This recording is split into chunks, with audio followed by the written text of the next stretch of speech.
আসসালামু আলাইকুম এভরিওয়ান, কেমন আছেন সবাই? আশা করি সবাই ভালো আছেন। আমিও ভালো আছি আলহামদুলিল্লাহ। সর্ষে ফুল কি সুন্দর, তাই না?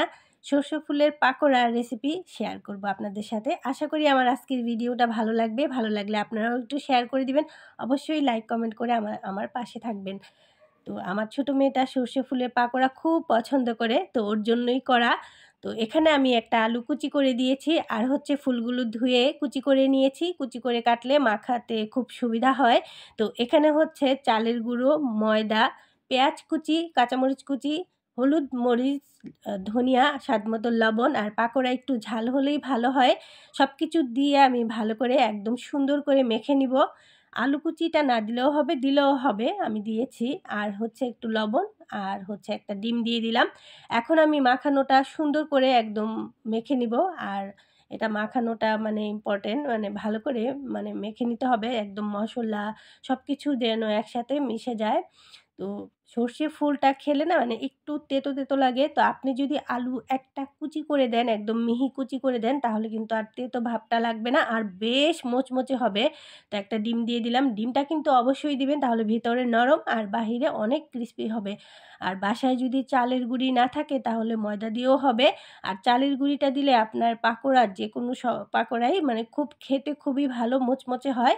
তো আমি সবসময় চালের গুঁড়িটা দেই সব পাকোড়াতে।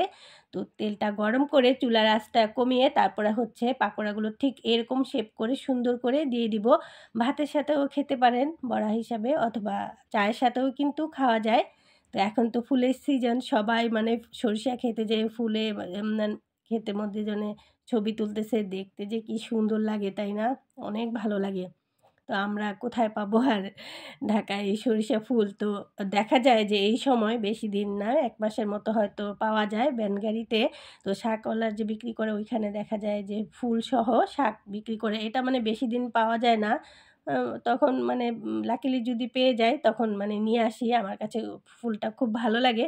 সরিষা ফুলের পাকোড়াটা খুবই মজা হয়। মানে এটা অন্যরকম একটা মজা লাগে। আপনি যতবার এটাকে মানে কামড় দিয়ে খাবেন ততবারই আপনার ভালো লাগা একটা ফিল করবে। তো আমি তেলের মধ্যে দিয়ে এখন এপাশ ওপাশ করে উল্টে একদম মচমচে করে ভেজে নিব। দেখেন আলুটা দেওয়াতে পাকোড়াগুলো কিন্তু খুব সুন্দর হয়ে একদম দেখে দেখে কিন্তু বোঝাই যাচ্ছে যে বেশ মোচমোচে হয়েছে পাকোড়াটা। তো তেলের মধ্যে আমি সুন্দর করে ভেজে নিয়েছি। ঠিক এই যে এইরকম একটা কালার হবে, এরকম ব্রাউন কালার হবে, তখনই আপনি নামিয়ে নিবেন। তো এটা মচমচে হয়েছে পাকোড়াটা। তো আওয়াজটা শুনে কিন্তু বুঝতেই পারছেন। তা আপনারাও বাসায় কিন্তু সিজন থাকতে থাকতে বাসায় বানিয়ে খাবেন। এটা অন্যরকম একটা মজা হয়। আমি আফরোজা আক্তার আজ বিদায় নিচ্ছি। আমার জন্য দোয়া করবেন। আল্লাহ হাফিজ।